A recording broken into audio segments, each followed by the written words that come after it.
our students to get off to a good start.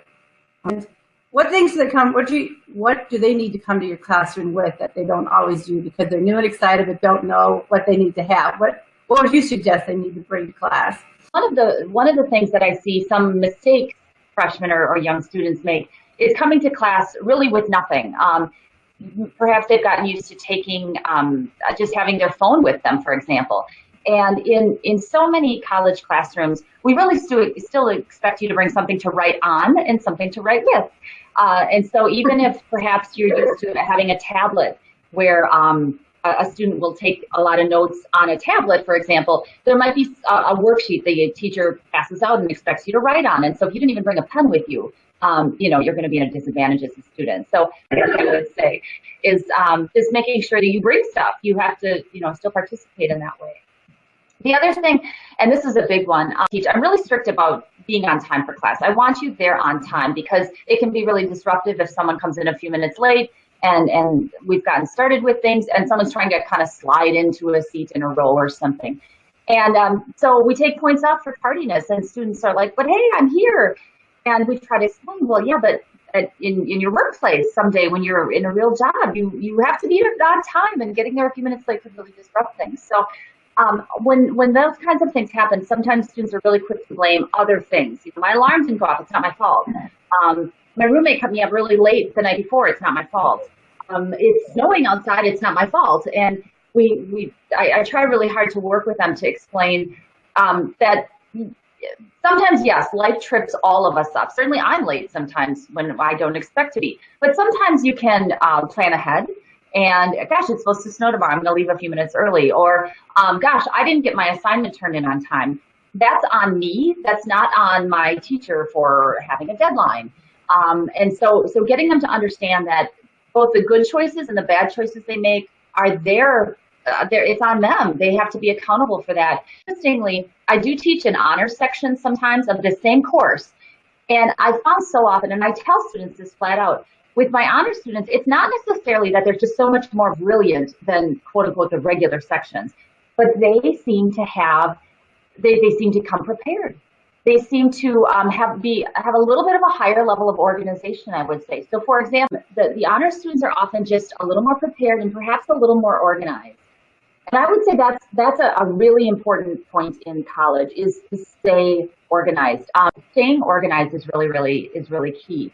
I think it's really like your point that you see is the difference between regular students is that they're organized and prepared. And I think that's what our kids need to understand. Like, you don't have to go and be the smartest student to succeed in college. If you're the most prepared and organized, you're going to have greater success. It sounds like what you said too. I think that sometimes the successful student, whether it's an honor student or just a regular student, they really pay attention to and adhere to deadlines, due dates for assignments and deadlines for other kinds of things. In my class, a deadline is a deadline, and if you like, assuming there's no medical excuse or something, if you turn something in late, well, frankly, I won't accept it. You'll just get a 0, whether it's a little assignment or a big assignment. And of course, that takes the breath away of some students who have never had that happen to them before. Well, and now students that come in and they're fairly successful, what do they do right off the bat that other kids might struggle a little?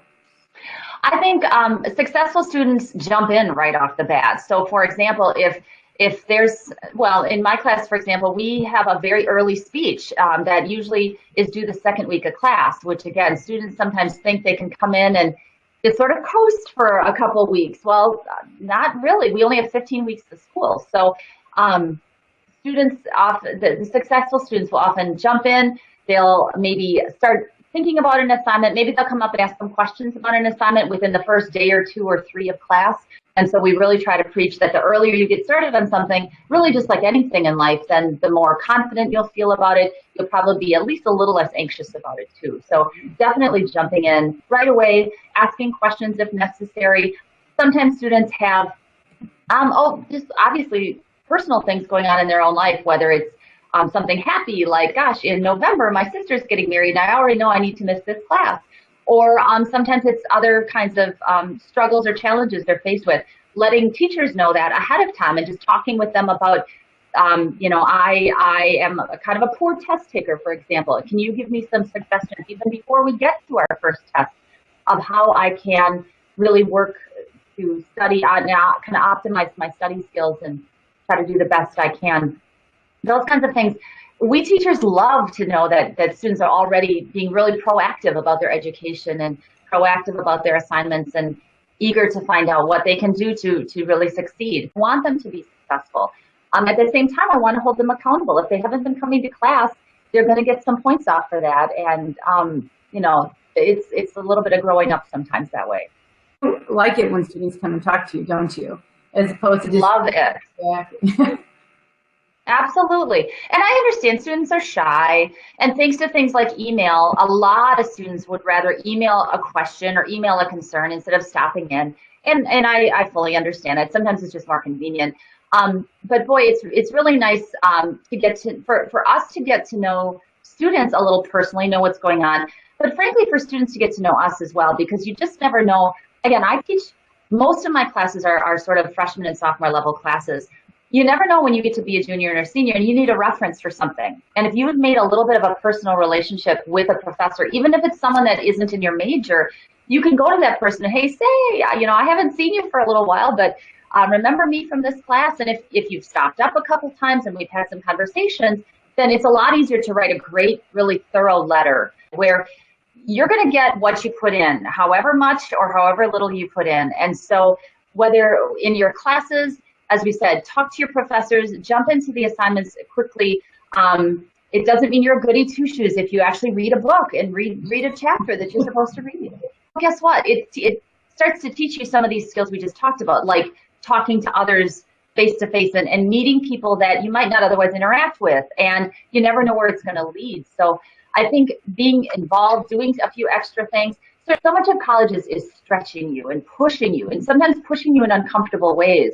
But all of these kinds of experiences, you know, in 4.5, 5 short years really, really help us to develop, to be that much more employable.